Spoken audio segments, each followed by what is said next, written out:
ലോക്സഭാ പ്രതിപക്ഷ നേതാവ് രാഹുൽ ഗാന്ധിയുടെ വെള്ള ടീഷർട്ട് ക്യാമ്പയിനാണ് ഇപ്പോൾ സമൂഹ മാധ്യമങ്ങളിലെ ചർച്ചാ വിഷയം. നീതിക്കും സമത്വത്തിനുമായി വേണ്ടി ആരംഭിച്ച പ്രസ്ഥാനത്തിന്റെ പിന്നിലെ ലക്ഷ്യങ്ങൾ എന്തൊക്കെയാണെന്ന് നോക്കാം. Twitter പോസ്റ്റിലൂടെയാണ് Rahul Gandhi white T shirt പ്രസ്ഥാനത്തെക്കുറിച്ച് അറിയിച്ചത്.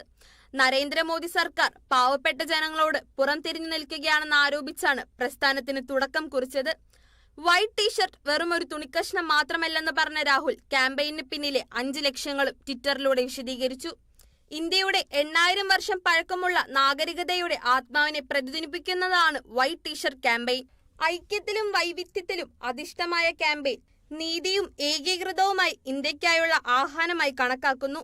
വിഭജനം ഒഴിവാക്കി ഇന്ത്യയെ ഒരു ഏകീകൃതവും സമത്വവുമായുള്ള രാഷ്ട്രമാക്കി മാറ്റുകയാണ് വൈറ്റ് ടീഷർട്ട് ക്യാമ്പയിന്റെ മറ്റൊരു പ്രധാന ലക്ഷ്യമെന്നും രാഹുൽ ട്വിറ്ററിലൂടെ അറിയിച്ചു.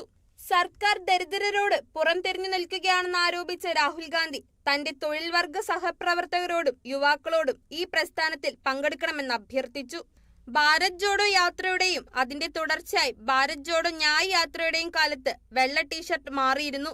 ഇന്ത്യയുടെ ആദ്യ പ്രധാനമന്ത്രിയും രാഹുലിന്റെ മുത്തശ്ശനുമായ ജവഹർലാൽ നെഹ്റുവിന്റെ പ്രതീകമായി നെഹ്റു ജാക്കറ്റ് പോലെ വൈറ്റ് ടീഷർട്ട് രാഹുൽ ഗാന്ധിയുടെ ബ്രാൻഡായി മാറിയിരിക്കുകയാണ്. National desk, Kerala vision news.